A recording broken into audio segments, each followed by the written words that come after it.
Hello student. आज के lecture में हम इसका सेकंड फेज करेंगे जिसमें हम जनरल लेजर को अंडरस्टैंड करेंगे। याद रहे कि हमने प्रीवियस लेक्चर में जनरल एंट्रीज की प्रैक्टिस की थी और इस चीज़ को अंडरस्टैंड किया था कि हम एंट्रीज किस तरह बनाते हैं। एंट्रीज बनाने के बाद वी आर इंटरेस्टेड कि जो मुख्तलिफ टाइटल्स हमने बनाए उनमें हमारे पास बैलेंसेस क्या आ रहे हैं। तो मैं इस लेक्चर के अंदर आपको कैश का लेजर बनाना सिखाऊंगा। जिस तरह से हम कैश का लेजर प्रिपेयर करेंगे इसी तरह बाकी जितने टाइटल्स आएंगे उनके भी लेजर प्रिपेयर होंगे।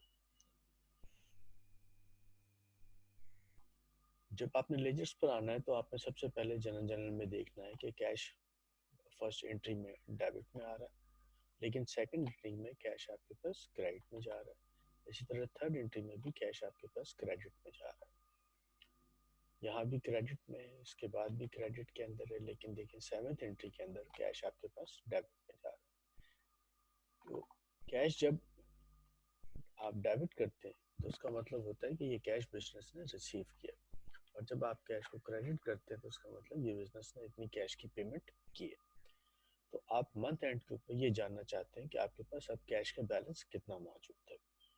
तो अगर आप कैश का बैलेंस जानना चाह रहे हैं तो फिर आप कैश का एक लेजर बनाएंगे जिसका ये वाला जो साइड है वो डेबिट को शो करता है, ये वाला जो साइड है ये डेबिट को शो करता है, और जो आपके पास राइट हैंड के ऊपर पड़ेगा ये क्रेडिट को शो करेगा। तो आपने ये ख्याल रखना है कि आपके पास डेबिट की सारी इंफॉर्मेशन इस साइड के ऊपर अपीयर हो रही होगी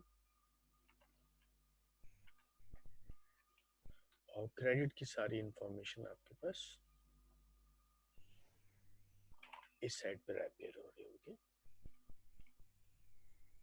इसको मैं अगेन एंड अगेन हाईलाइट नहीं करूँगा बिकॉज ये फिर इसके जो पेज की लुक है उसको ये डिस्टर्ब करेगा।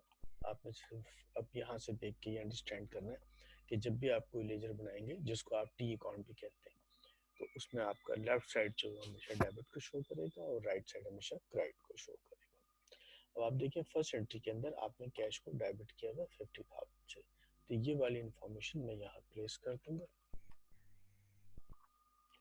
सेकेंड एंट्री में मेरा इस टाइटल से कोई कंसर्न नहीं है, मैं किस टाइटल पे काम कर रहा हूँ कैश के ऊपर, तो मैं इस टाइटल को ड्रॉप कर दूंगा। मैं सेकेंड एंट्री में आऊँगा और सेकेंड एंट्री में मैं देखूंगा कि दोबारा कैश के ऊपर ट्रीटमेंट क्या आ रहा है। तो कैश इस दफ़ा क्रेडिट हो रहा है 5,000 से, तो मैं कैश यहाँ क्रेडिट कर दूंगा 5,000 से। इसी तरह थर्ड एंट्री में अगर आप आएंगे तो थर्ड एंट्री में भी आप देखेंगे तो कैश क्रेडिट हो रहा है 3,000 से, तो वो 3,000 का कैश भी मेरे पास यहाँ क्रेडिट में आ जाएगा। मेरा ख्याल है कि आप बेसिक पॉइंट को समझ गए होंगे। फोर्थ में भी देखें कैश क्रेडिट में है 500 से, तो मैं कैश को क्रेडिट कर दे रहा हूँ 500 से, और फिफ्थ में 5,000 से क्रेडिट में है, तो ये 5,000 से क्रेडिट। सिक्स में 2,000 से क्रेडिट में, तो ये 2,000 से क्रेडिट में आ जाएगा। सेवन एंट्री में देखें कैश को आपने डेबिट किया हुआ है 12,000 से, तो उसका मतलब ये होगा कि ये जो 12,000 का अमाउंट है ये मैं यहाँ डेबिट कर दूंगा। इसके बाद कैश फिर क्रेडिट है 1,000 से, तो कैश क्रेडिट में 1,000। इसके बाद देखिए आपके पास इस एंट्री में कैश का कोई काम नहीं, आप इस एंट्री को ड्रॉप कर दें। आप इस एंट्री को देखें, इसमें भी कैश का कोई काम नहीं है, आप इस एंट्री को भी ड्रॉप कर दें। आपने सिर्फ कैश को सर्च करना है।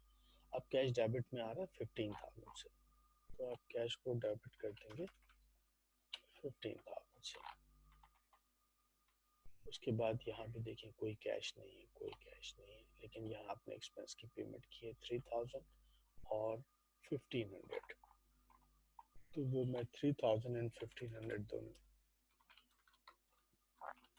यहाँ प्लेस कर दे रहा हूँ।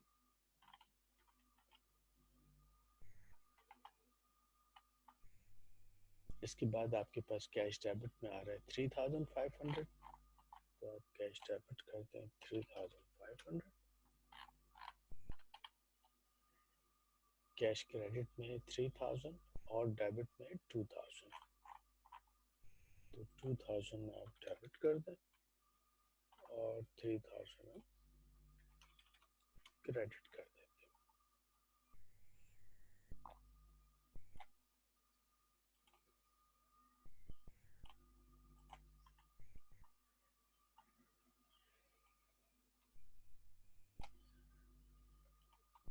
अब जो आपके पास अमाउंट आ रहे हैं, अगर आप इसकी शक्ल देखें तो आपके पास कुछ अमाउंट डेबिट में आ रहे हैं और कुछ अमाउंट आपके पास क्रेडिट में आ रहा है।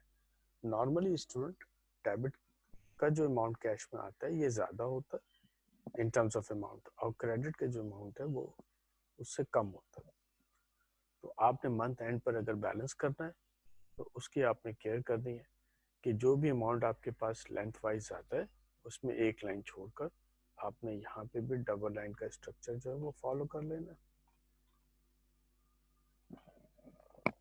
एक आप यहाँ लगा दें और एक आप यहाँ लगा दें। अच्छा, मैं आपको इसको रफली समझा रहा हूँ कि हम इस पे काम किस तरह से करते हैं। फॉर एग्जांपल, अगर आप डेबिट का बैलेंस ले लें तो डेबिट का जो बैलेंस आ रहा है वो हमारे पास आ रहा है 82,500।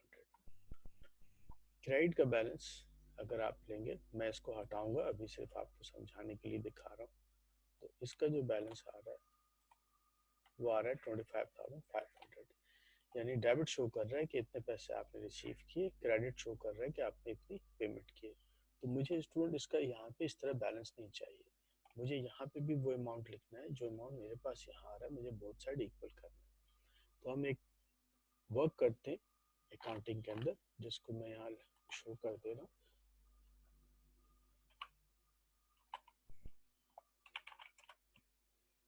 एक टर्म यूज करते हैं बैलेंस। बैलेंस का मतलब होता है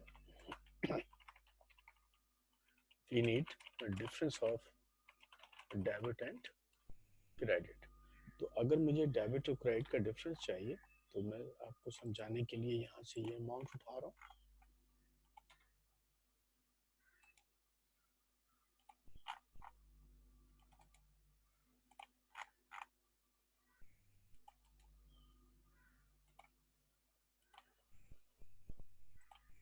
डेबिट का मेरे पास टोटल 82,500 है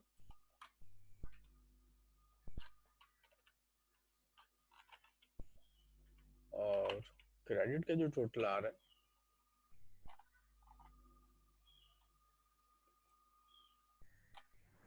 वो आ रहा है 25,500। 25,500। अब अगर मैं बैलेंस जानना चाह रहा हूँ तो बैलेंस का मतलब है कि जो मेरे पास डेबिट में अमाउंट आ रहा है वो और जो क्रेडिट में अमाउंट आ रहा है, मुझे उन दोनों का डिफरेंस चाहिए।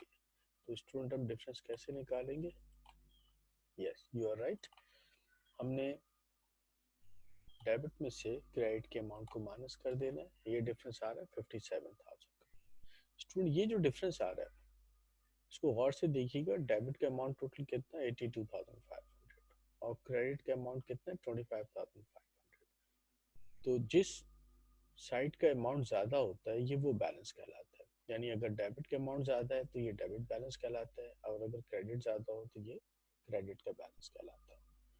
तो इस वक्त चूंकि डेबिट का अमाउंट ज़्यादा है तो ये जो बैलेंस आ रहा है we will call it debit balance. लेकिन उसको अकाउंटिंग में लिखने का जो प्रोसेस है वो ये है कि मैं मंथ एंड पर जिस साइड के ऊपर अमाउंट कम है वहां पे लिखूंगा balance carried on. Carried on का पर्पज ये है कि बोथ साइड को इक्वल करेगा, और ये जो बैलेंस आपने निकाला है 57,000 ये मैं यहाँ लिख दूंगा। इसके लिखने के बाद अगर आप इसका टोटल दोबारा लेंगे तो ये आपके पास इस तरह से बोथ साइड इक्वल हो जाएगा। तो जो चीज़ सीखने की है वो ये कि जो साइड आपके पास अमाउंट में ज़्यादा है उसमें से आपने कम वाली साइड को माइनस करना है। दोनों साइड का जो डिफरेंस आएगा आप वो उस वहाँ पे लिखेंगे जिस साइड के ऊपर अमाउंट कम है। जब आप ये लिख लेंगे तो उसके बाद आपके पास नेचुरली जो दोनों अमाउंट है ये दोनों के दोनों इक्वल हो जाएंगे। This is called balancing process at the end of the month.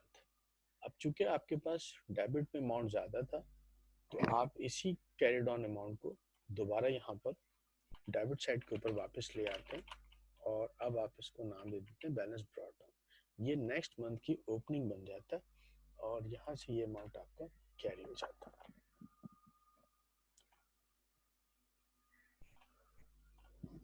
तो मैं इसको कंक्लूड कर रहा हूँ। आपने पहले कैश का लेजर बनाया, जितने अमाउंट कैश के डेबिट में नजर आए वो आपने डेबिट में डाल दिए, जो आपको कैश के अमाउंट क्रेडिट में नजर आए उनको आपने क्रेडिट में डाल दिया। जब आप मंथ एंड पे देखेंगे तो दोनों साइड इक्वल नहीं होगी, डेबिट साइड पे अमाउंट ज़्यादा है और क्रेडिट साइड पे अमाउंट कम है। ये वाला जो डिफरेंस हम निकाल रहे हैं, ये इंपॉर्टेंट है कि आपने पहले डेबिट का टोटल लिया, क्रेडिट से माइनस किया, लेकिन चूंकि आपको बोथ साइड इक्वल करनी थी तो आपने ये अमाउंट यहाँ लिख कर इसको इक्वल कर दिया। जिस अमाउंट को आपने खुद से लिखा है बैलेंस करने के लिए, this amount is called balance carry down. और उसके बाद चूंकि आपका एक्चुअल अमाउंट इस साइड के ऊपर ज़्यादा है, तो आप इस अमाउंट को नेक्स्ट मंथ, यानी अगर मैं ऐसे जनवरी मान लूँ, तो actually this amount is shifting to February 1st as balance brought down, और ये अमाउंट शो करेगा कि हमारे पास ये इस अकाउंट के अंदर मौजूद है।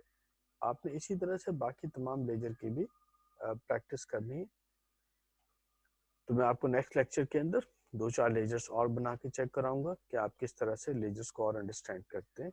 उम्मीद है कि आप अपना फीडबैक देना नहीं भूलेंगे, और कोई भी कमेंट्स हो तो वो दें, वो मुझे हेल्प करता है कि मैं इसमें फर्दर इम्प्रूवमेंट लेकर आऊँ। साथ ही साथ चैनल सब्सक्राइब कर लीजिएगा और बेल आइकॉन प्रेस कर दीजिएगा। Thank you very much.